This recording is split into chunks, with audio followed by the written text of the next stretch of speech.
What's up everyone? The iconic Otev comp has taken place and it has thrown production into chaos. We've got so much to talk about, so welcome to your live feed update.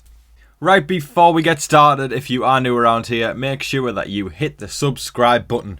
I do live feed updates here on this channel every single day so that you can be a Big Brother expert in just 10 minutes. So hit the subscribe button and also hit the like button. That one really helps me push my videos out there more and gives a good old to the YouTube algorithm. Use your imagination, kids. And also, I do put a lot of effort into these videos, so if you feel like buying me a coffee, because boy, it takes a lot of coffee to get through Big Brother 26, please consider hitting up my PayPal link in the description, or leaving a super thanks in the comment section below. Let's get to the update.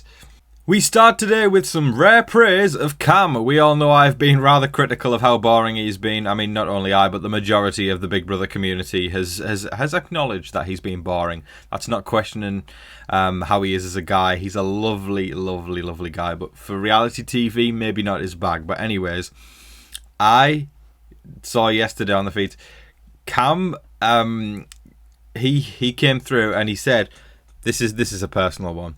He says Parks and Rec, you know, the sitcom, Parks and Rec, you know, Ron Swanson, Leslie Knope, the gang, is better than The Office. It's a hot take, but you know what? I am one of those rare people as well who also believe Parks and Rec is better than The Office. I love both to bits. My heart belongs to them. But Parks and Rec is a more special one for me. So when I saw Cam say that, I was like, okay, Cam, serve. So there we go. There's a rare moment to start off today with where Cam served. Parks and Rec's better than The Office, by the way, guys. Begin the debate in the comment section below. Do you prefer Parks and Rec or The Office? The Houseguest got a booze delivery later in the evening. Always fun when they get plastered. I'm not even sugarcoating that. Listen, I was brought up on Big Brother UK, and if any of y'all have seen that show, I mean, let me know if you have. But for those of you who don't, I'm going to paint a picture. Every single night, the producers just stock the store cupboard with alcohol. Is that the responsible decision? Absolutely not. Is it an entertainment decision? Yes, because day after day on Big Brother UK, we come back to screaming matches and fights and people shouting at each other, and it creates for good entertainment rather than passive aggression that Big Brother US is expert at. But I don't know, it's always a bit of fun when they throw a bit of booze in there, at least for me it is. So yeah, we had Chemo licking the floor in a truth or dare game. He wasn't just glug glug glug, time to lick the floor, floor licker. But no, that sounds like something else. When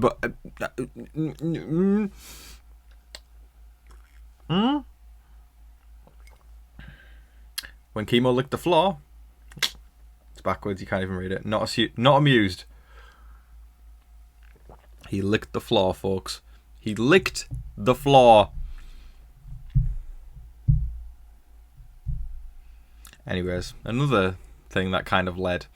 Rubina made a comment at one point about, just a jokey comment about being T-Cor's shield in the game, about being a big shield, and T-Cor really took it personally. She was sad for quite a while, and she lingered on it longer than she should have done. Because T-Cor's in a good position, better than Rubina, I would argue.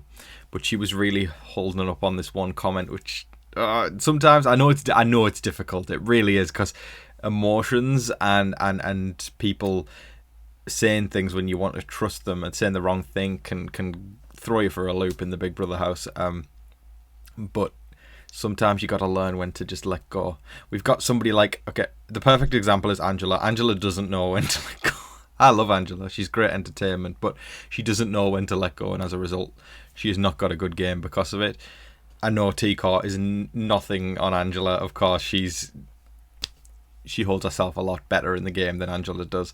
But it's things like that can cause a little slip up. And for me right now, it's like a two-horse race. If Chelsea's slightly ahead, T-Cor's edging our way closer, but little things like that are going to set T-Cor back. Chelsea gets the gap, can make it to the end, but I don't know. It's important to look at these little intricacies, especially when we get down to the wire. You know, we've got just over a month left of the game now, and it's very, very important to look at every aspect, because not only at this point is there only a month left, but the game ramps up as double evictions begin, and it's just bang, bang, bang, bang, bang, send everybody out the door until there's only 2 left. And for me, it's Chelsea or Tico's game. So I'm keeping an eye on those 2 right now.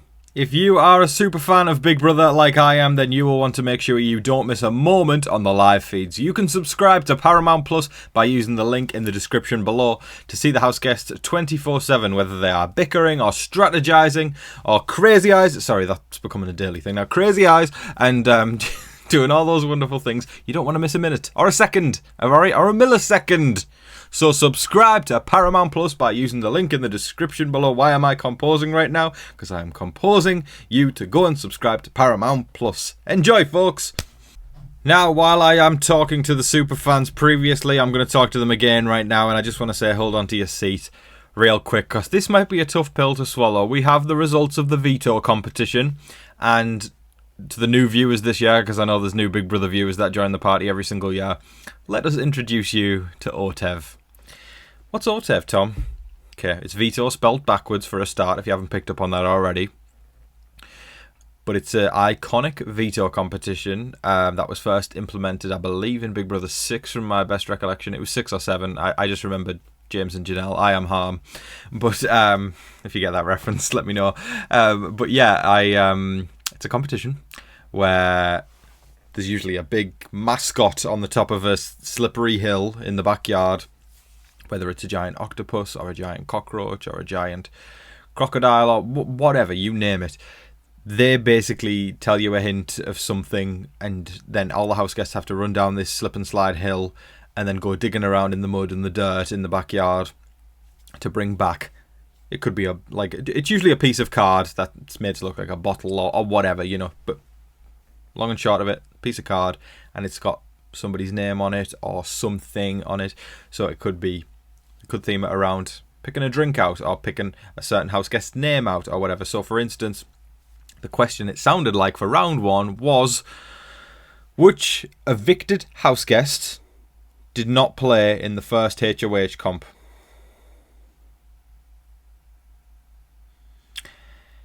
Get ready for this.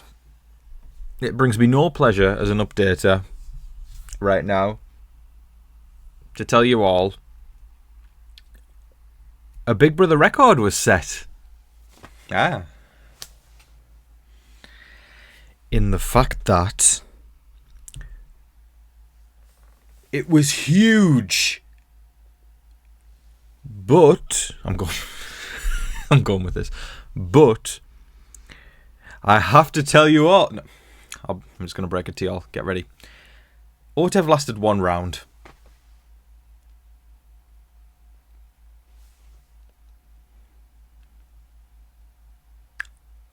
One round.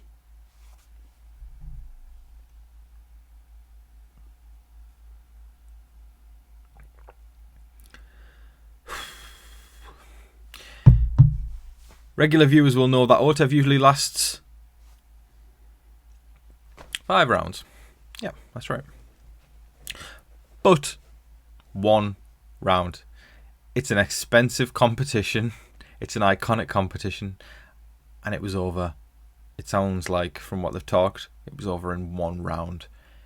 It sounds like everybody got it wrong, apart from one person. Everyone said Tucker, apparently. And one person grabbed Cedric. I'm in disbelief. I'm delivering this update just in disbelief.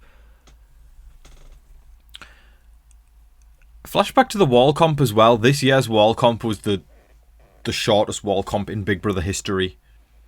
And now we get the shortest Otev in history.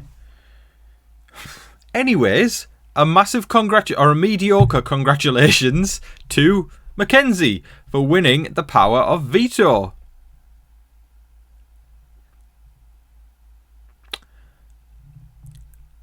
I'm also going to take this segment to shame the people who played in the Veto, because MJ, Quinn and Rubina were picked on top of Angela and Chemo and Head of Household Chelsea. So, for the 5 that absolutely flopped there, shame on y'all. Shame on y'all. But well done to Mackenzie for a mediocre Otev win. that was a tough pill to swallow, and I'm sure it's going to be for many people who are watching right now, because I know y'all are big fans, just like I am.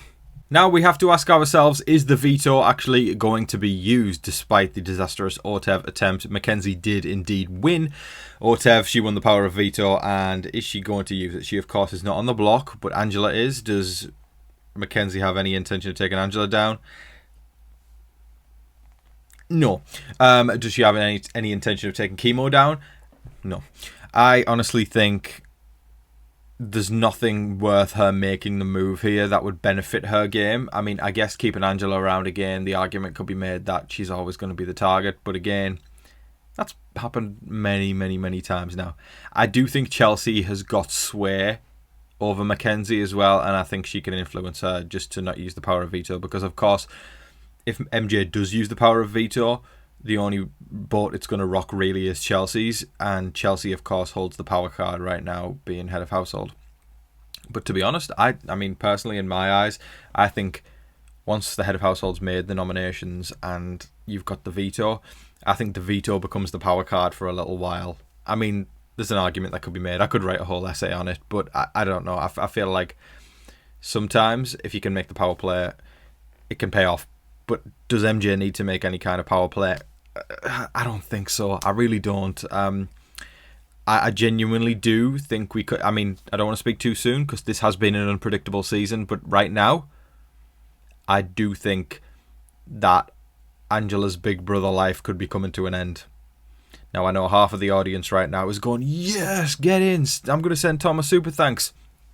And the other side is going, this is really, really sad. I'm going to miss Angela. I'm also going to send Tom a super thanks, though, because I know how much he loves Angela and how sad he is. So, yeah, I understand if y'all are feeling the need to send a super thanks right now and buy me a coffee.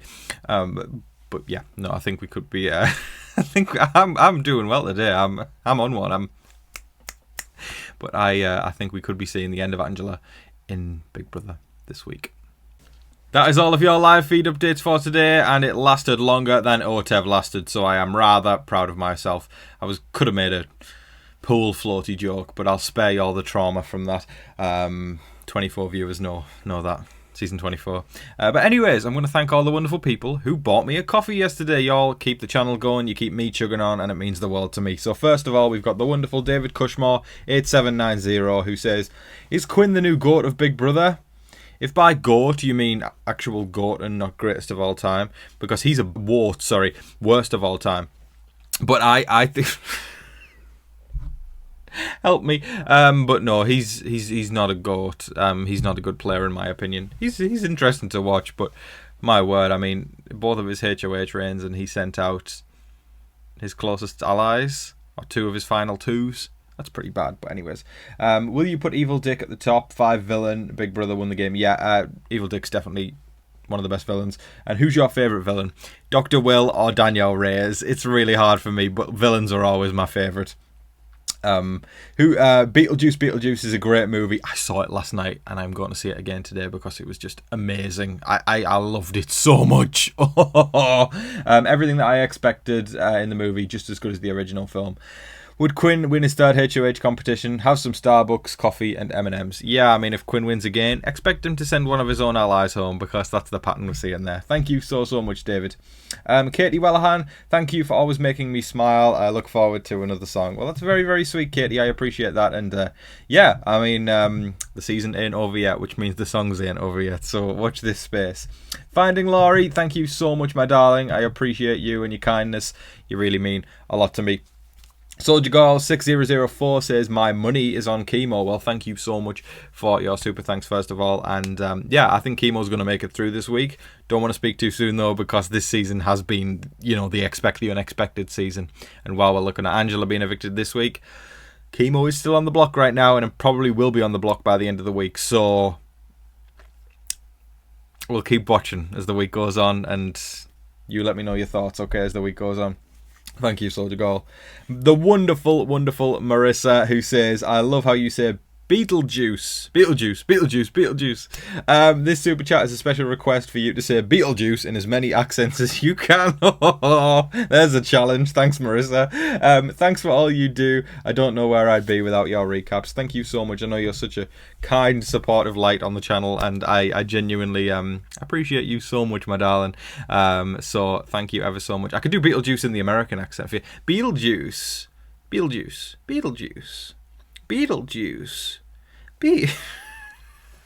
I'm going to stop now. I hope you enjoyed that, Marissa. Anyways, thank you so much, my darling. Kristen V3591, thank you ever so much, my love. I hope you have the best day. Sending you a big hug. And yeah, happy last month on Big Brother. We'll see how things go. But thank you so much, Kristen. I appreciate you for your continued support and multiple super thanks that you've been sending over the season. Thank you so much, my darling. But anyways, that is all of your live feed updates for today, folks. I thoroughly hope you all enjoyed it. I hope everybody's having a good weekend. Like I said, I went to see Beetlejuice last night and I loved it. It was I was grinning like a Cheshire cat the entire time, and so much so I'm going to see it again today. So I'm really excited for that, and it was such a good time. I've also been watching Grey's Anatomy, so spoilers if you're not caught up on Grey's. I mean, I know most of you will be, but I just watched the end of season 6 last night, and that was brutal. I didn't expect that one. Just to recap, everyone, I know I'm going off on a tangent here, but I like these little personal updates. McDreamy, what's his face, Derek Shepherd got shot. That was a brutal couple of episodes. Yikes, it was heavy. Anyways, don't spoil any more of the seasons in the future for me, but I appreciate everybody for your kindness and support, and I hope you all have a great time today. But anyways, thank you so much. Don't forget to like, share, comment, subscribe, do all of that wonderful stuff. But until your next live feed update, I've been your host, Tom Vasey. Good night.